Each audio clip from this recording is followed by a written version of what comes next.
This is the Ohio Farm Bureau podcast. Thanks for watching. I'm Ty Higgins. Do you know what your carbon intensity score is? Do you even know what a carbon intensity score is in the first place? Find out why you should and how knowing your carbon intensity score could be a vital part of your farm's success. That's coming up after this here on the Ohio Farm Bureau podcast. Find out how Nationwide Agribusiness can help you grow your business. Get to know the people with the experience and knowledge to help you. Whether you are looking to protect your farm or ranch from the ground up, or need someone who understands your changing commercial ag needs. Find out how to better manage the risks of your ag business, or how quickly you can get back to business. Learn how you can protect your next with Nationwide on your side. Welcome back to the Ohio Farm Bureau podcast. I'm Ty Higgins. What is carbon intensity and why, if you're a farmer, should you care? Our guest is Eric Niemeyer. He's a farmer, also a board trustee for Delaware County Farm Bureau and energy consultant advisor. Eric, good to see you. Welcome to the podcast. Good morning. Thanks for having me. You and I talked about this a few months ago. You've been on the forefront. We'll talk about why in a bit of carbon intensity and carbon intensity scoring. What is carbon intensity and what aspects of agriculture should be paying attention at this point to it? Yeah, that's a great question, Ty. And carbon intensity is the measure of carbon dioxide and greenhouse gas emissions from a certain action, in general. From a farm perspective, it's the measure of carbon dioxide, greenhouse gas emissions from raising a bushel of corn, raising a bushel of soybeans. And as farmers, we are naturally interested in conserving the environment and natural resources. And as a result, we should be concerned about our carbon intensity scoring and how much carbon dioxide and greenhouse gas emissions we are emitting through our practices. We're going to get into scoring. We're going to get into what that looks like, how it is scored, what it means for the operation. All that is coming up in this conversation. But why did you become so interested in carbon intensity so early on, making its way into agriculture? Yeah, no, that's a great question. So, as you mentioned, I am a farmer, actually a first generation farmer, but I make my living primarily in the energy consulting world. I've been in the energy industry for 30 years now. And myself and my company act as consultants and advisors to a lot of very large commercial, industrial, institutional type of energy consumers throughout Ohio and in the United States and really all of North America. In the last several years, many of our customers have become very, very focused and very interested in their carbon footprint or their greenhouse gas emissions. And a lot of that has been driven by the investment community or investor community and ESG or environmental, social, and governance objectives that are being mandated by investment institutions. And a lot of that is being driven by consumer demand.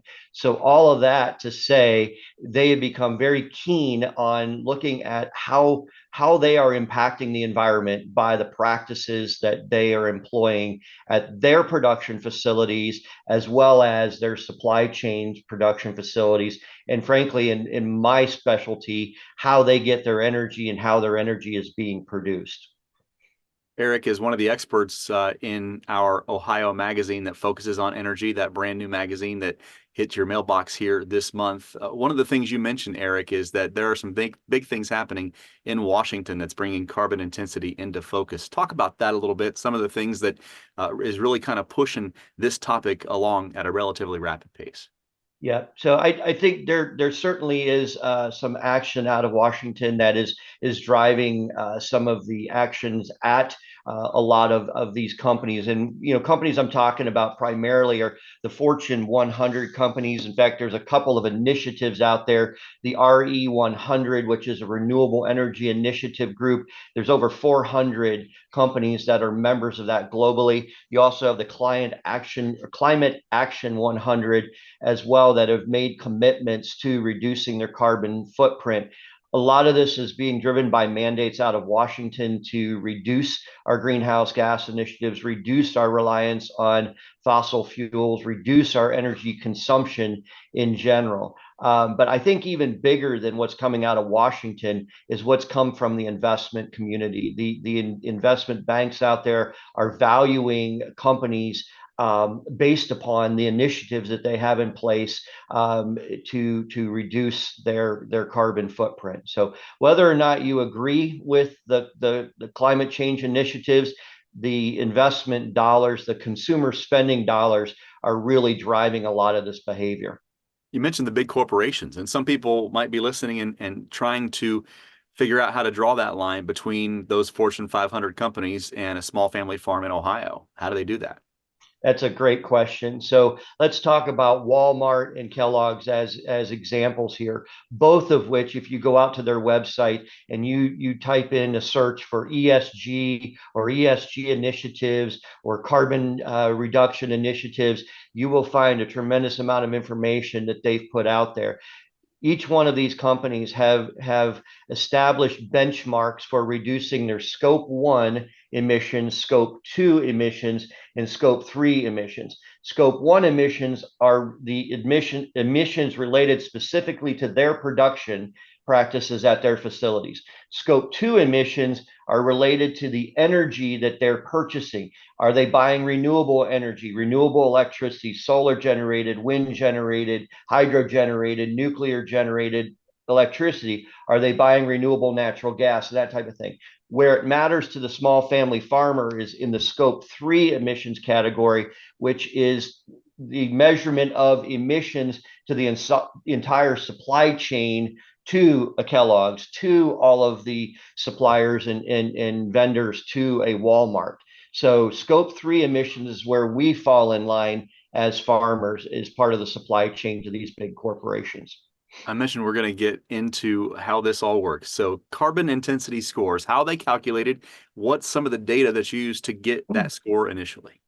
Yeah, it's a great question. So, carbon intensity scores are calculated utilizing an IRS model, the GREET model, and so it's not from a company, it's not from an individual. The IRS has put this together with the help of some very sophisticated people and talent that I don't know a lot of the detail on, but it's this GREET model. Okay, so in this GREET model goes all of this individual farmer data. This is so critical to this conversation. Your data as a farmer, based on your operation at the field level, is what gets fed into this GREET model. It's every pass you make across the field. It's the amount of diesel fuel that you consume. It's the amount of fertilizer you put out. It's the amount of chemistry that you use on every single field. And then ultimately the yield that you receive off that field. All of that information is crunched together and it spits out a CI, or carbon intensity score, based on your field, your farm. So it's very specific to the individual farmer, the practices that that farmer has. Are they no-till, conventional till? Are they using cover crops, no cover crops, only commercial and synthetic fertilizers, or organic fertilizers, manures, that type of thing. So very specific to the individual farmer. Put all that data in, you get your CI score. What's it used for now?